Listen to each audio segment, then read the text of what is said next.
Hello. Tonight I'd like to talk a little bit about one of the biggest problems that people face with saltwater tanks, which is dealing with fish of an aggressive temperament. And just to discuss kind of some of my own personal experiences with fish that got too aggressive and I ended up having to remove them from my tank. The first guy that I had in my tank that I had to remove was a flame angel. Now, to be fair to the flame angel, I had literally probably the worst setup arrangement for the flame angel. I put him in a 36-gallon tank, and they're generally recommended for a tank of 70 gallons or more. Um, Not necessarily because of their size, but because of their activity level and their need of space.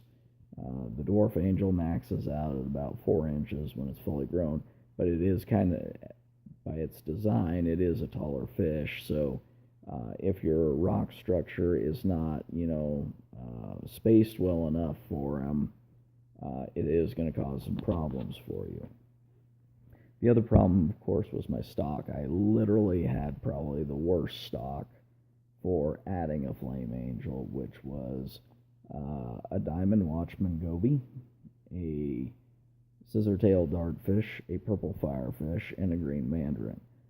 And if you know anything about those fish, you know that maybe, other than maybe the diamond watchman goby, they're about the most peaceful, timid group of fish that you can get.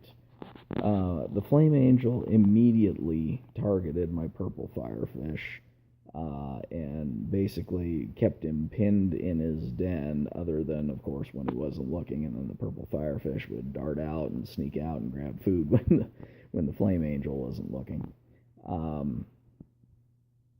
He then showed some herding and intimidation type behavior towards my diamond watchman goby. I never saw the blatant chase behavior like I did with the purple firefish, but still enough to basically kind of, make things uncomfortable for the diamond watchman goby. It did nip at my scissor-tailed dartfish, and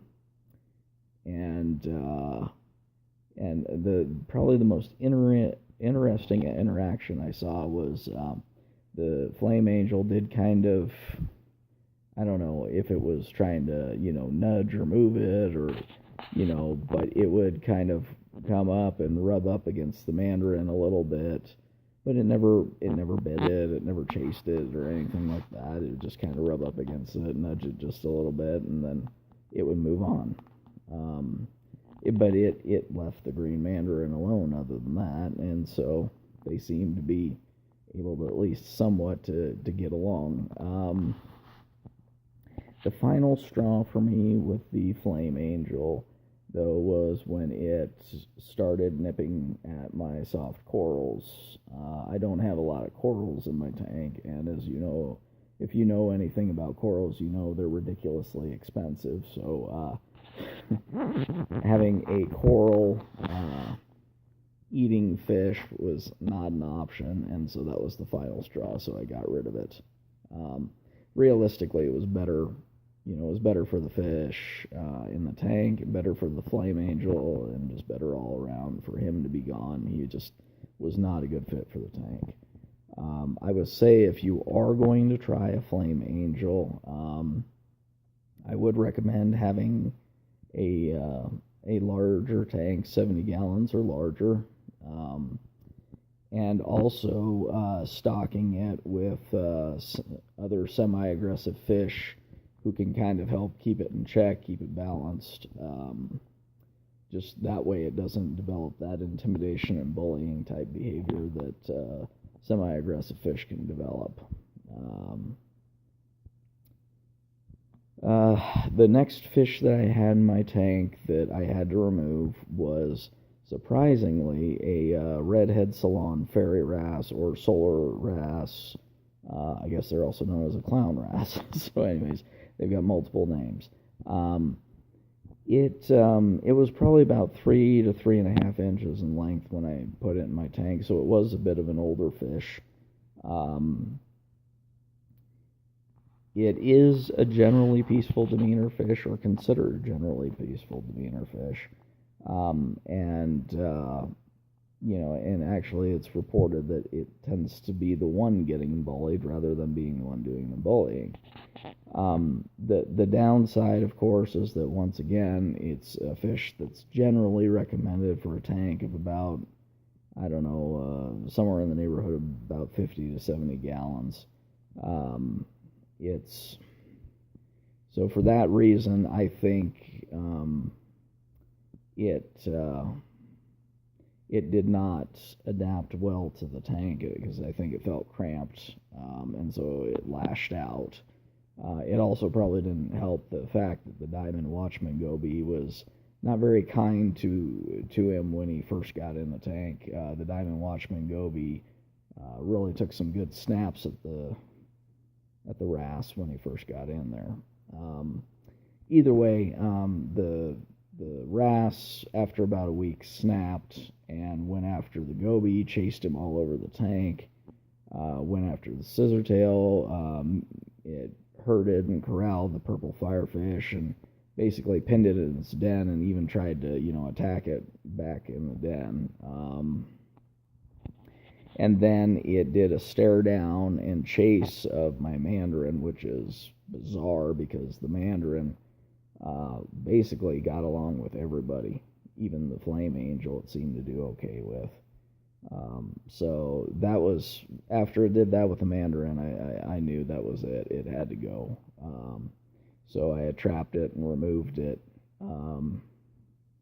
Which brings me into my current situation. I currently have a snowflake or black ice ocellaris. I'm not sure which one it is yet because it's still young and hasn't fully grown and given it a chance to let its color scheme develop yet completely.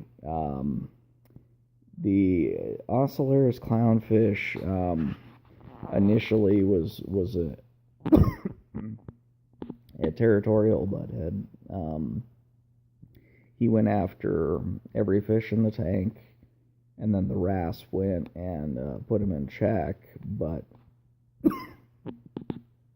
since that point has begun showing aggressive behavior towards the scissortail. Really kind of went after it a couple of days ago. It seems to have eased off a little bit, but it's also it won't bite the Melanaris wrasse that I have in there now, or the Diamond Watchman Goby, because he knows better than to attempt to do that. But he will do the shadow or mimic behavior where he'll run side by side with him and then kind of hang out over him and maybe even give him a little nudge every now and then.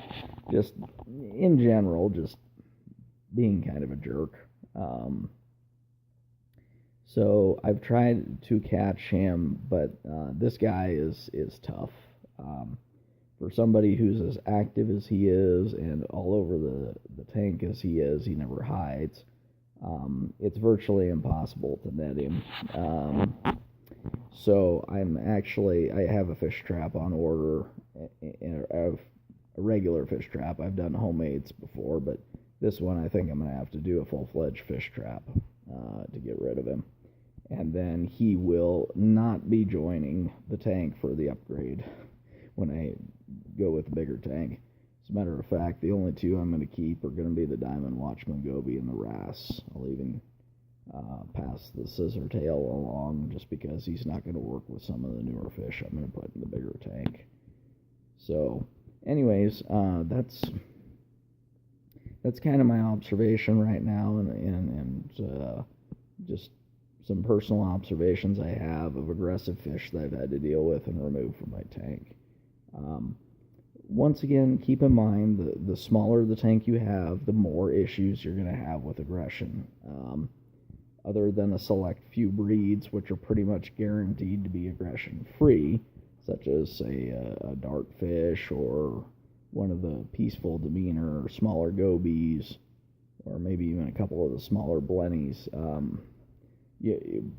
Even if a fish is generally listed on sites as a generally peaceful fish, you can still end up with aggressive examples, as I pointed out here with a couple of them in my videos. So Just keep that in mind that they are individual and you can still get aggression, and that aggression is compounded the smaller the space the fish have. Keep in mind that most of these came from the open ocean, and so even a large tank is still a relatively cramped space for them. And that's all I'm going to say on that, and thanks for watching.